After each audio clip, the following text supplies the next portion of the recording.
السلام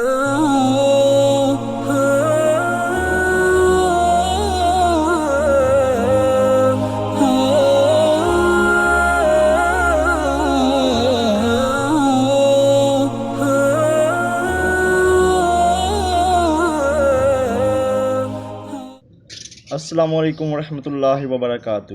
بچوں، آپ سب کو ہمارے یوٹیوب چینل کنز ایمان اسکول ٹی وی میں خوش آمدید۔ بچوں، سب سے پہلے آپ اپنی کلاس 5 کی اردو کی کتاب نکال لیں اور باب نمبر 10 بھائی کے نام خط نکال لیں۔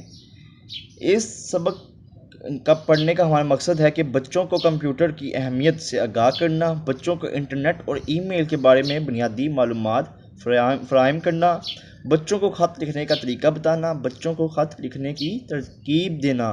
بچوں، اس جو خط کو آپ اچھے طریقے سے ریڈ کر لیں تاکہ آپ مشق کے سوالات کے جوابات دے سکیں۔ اب ہم چلتے ہیں مشق کی طرف۔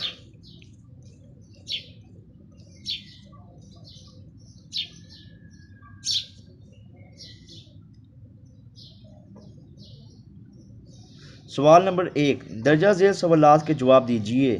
الف، احسن کس شہر میں رہتا ہے؟ جواب، احسن لاہور میں رہتا ہے۔ ب، کمپیوٹر لیب میں کتنے کمپیوٹر ہیں؟ جواب، کمپیوٹر لیب میں بہت سے کمپیوٹر موجود ہیں۔ جیم، کمپیوٹر کی سکرین کو کیا کہتے ہیں؟ جواب، کمپیوٹر کی سکرین کو مانیٹر کہتے ہیں۔ دال، کمپیوٹر کا دماغ کسے کہا جاتا ہے؟ جواب، سی پی یو کو کمپیوٹر کا دماغ کہا جاتا ہے۔ احسن نے خط کس کے نام لکھا؟ جواب، احسن نے خط اپنے بھائی محمد علی کو لکھا۔ سوال نمبر 2، سبق کے مطابق خالی جگہ پر کیجیے۔ الف، میں یہاں ڈیش میں خیریت سے ہوں۔ میں یہاں ہاسٹل میں خیریت سے ہوں۔ ب، ہر بچہ ایک ڈیش کمپیوٹر استعمال کرتا ہے۔ 1 گھنٹہ کمپیوٹر استعمال کرتا ہے۔ جیم، لیب میں انٹرنیٹ کی سہولت بھی ہے۔ انٹرنیٹ کی سہولت بھی ہے۔ دال، انٹرنیٹ کو کمپیوٹر کی ڈیش کہا جاتا ہے۔ روح کہا جاتا ہے۔ ای میل کے ذریعے ہم ایک جگہ سے دوسری جگہ ڈیش چند سیکنڈ میں بھیج سکتے ہیں۔ پیغامات، کیا آئے گا؟ پیغامات۔ سوال نمبر 3، درست جواب پر ٹک کا نشان لگائیے۔ الف، انٹرنیٹ کو کمپیوٹر کو ڈیش کہا جاتا ہے۔ انٹرنیٹ کو کمپیوٹر کا ڈیش کہا جاتا ہے، روح کہا جاتا ہے۔ اس کا جواب کیا ہے؟ روح۔ ب، سی پی یو کمپیوٹر کو ڈیش کرتا ہے۔ کیا کرتا ہے؟ کنٹرول۔ کیا آنسر اس کا؟ کنٹرول۔ جیم، پرنٹر کے ذریعے ہم ڈیش حاصل کر سکتے ہیں۔ کتاب۔ کیا حاصل کر سکتے ہیں؟ کتاب۔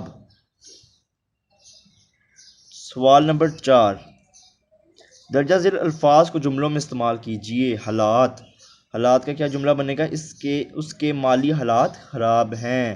اکیلے کا کیا بنے گا جملہ؟ وہ گھر میں اکیلا رہتا ہے۔ فائدے کا جملہ بنے گا پڑھائی میں بہت فائدہ ہے۔ حکم کا کیا بنے گا؟ اللہ نے عبادت کا حکم دیا ہے۔ صفحہ کا کیا بنے گا؟ اگلا صفحہ دیکھیں۔ سوال نمبر 5، اس سبق میں 2 الفاظ تقریباً اور احتیاطاً تنوین یعنی 2 زبر کے ساتھ استعمال ہوئے ہیں۔ آپ درجہ ذیل الفاظ میں تنوین استعمال کیجیے اور نئے الفاظ بنائیے۔ عادت کا کیا بنے گا؟ عادتاً۔ فطرتاً۔ شروع کا کیا بنے گا؟ شرعاً۔ غالب کا غالباً۔ اب ہم چلتے ہیں سوال نمبر 6 کی طرف۔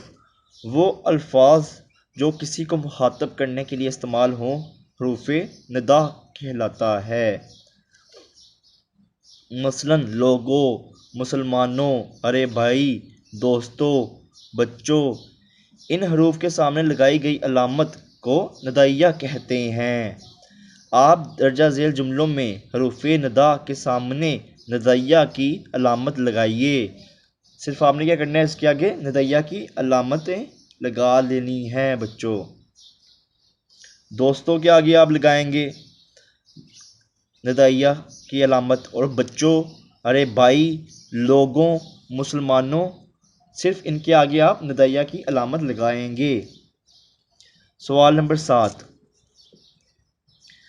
ایسا کلمہ جس میں کسی کام کا کرنا یا ہونا ظاہر ہو فعل کہلاتا ہے، جبکہ کام کرنے والا فعال کہلاتا ہے، اور جس پر کوئی فعل واقع ہوا ہو وہ مفعول کہلاتا ہے۔ مثلا حسن نے خط لکھا، اس میں حسن فعال ہے، لکھا فعل ہے اور خط مفعول ہے۔ دی گئی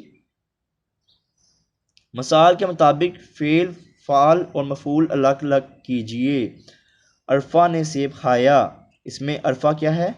فعال، فعل کیا ہے؟ سیب، مفعول کیا ہے؟ کھایا۔ بچوں اسی طرح آپ باقی کو بھی سولو کر لیں۔ سوال نمبر 8، حروف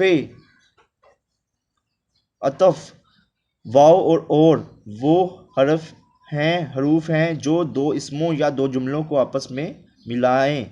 واو اور مثلا دل و دماغ، کی بورڈ اور ماؤس۔ واو کے استعمال سے دی گئی مثال کے مطابق مرکب الفاظ بنائیے۔ جیسے انہوں نے دیا ہے شام و سحر، شام اور سحر دیا انہوں نے، اس کا بنے گا شام و سحر۔ اسی طرح گل اور بلبل کا دیا ہے تو یہ بنے گا گل و بلبل، اس کے درمیان میں واو آئے گا۔ ملک و قوم، اس کے درمیان میں بھی واو آئے گا۔ شمس قمر کے درمیان میں بھی واو آئے گا تو بنے گا شمس و قمر۔ گل اور خار کے درمیان میں بھی واو آئے گا تو یہ بنے گا گل و خار۔ اچھا اور برے کے درمیان میں اور آئے گا، اچھا اور برا۔ بچوں اب ہم چاہتے ہیں خط کی طرف۔ خط لکھنے کا طریقہ، سب سے پہلے صفحے کے انتہائی دائیں طرف مقام اور اس کے نیچے تاریخ لکھیے۔ نئی سطر میں مکتوب عالیہ کو مناسب انداز میں مخاطب کیجیے اور السلام علیکم لکھیے۔ اس کے بعد خط کا مضمون لکھیے۔ آخر میں صفحے کے انتہائی بائیں طرف اپنے نام لکھیے۔ مثال کے طور پر آپ اپنے والد صاحب کے نام خط لکھتے ہیں تو یوں لکھیں گے: امتحانی مرکز 23 اکتوبر 2016 محترم والد صاحب السلام علیکم۔ اور اینڈ پہ آپ نے سارا مضمون لکھنے کے بعد آپ کا بیٹا محمد اسلم۔ سوال نمبر 9، دی گئی مثال کے مطابق کو پیش نظر رکھتے ہوئے گرمی کی تعطیلات ایک ساتھ گزارنے کے لیے دوست کے نام خط لکھیے۔ بچوں آپ کو طریقہ پتہ چل گیا خط لکھنے کا۔ آپ اپنے اسکول کی کاپیوں پہ گرمیوں کی تعطیلات اپنے دوست کے ساتھ گزارنے پہ اسے خط لکھیں۔ بچوں امید ہے آج کا لیکچر آپ کو سمجھ میں آیا ہوگا۔ اس ویڈیو کو 2 سے 3 بار ضرور دیکھیں۔ آپ کے لیے ہمیں اجازت دیں۔ اللہ حافظ۔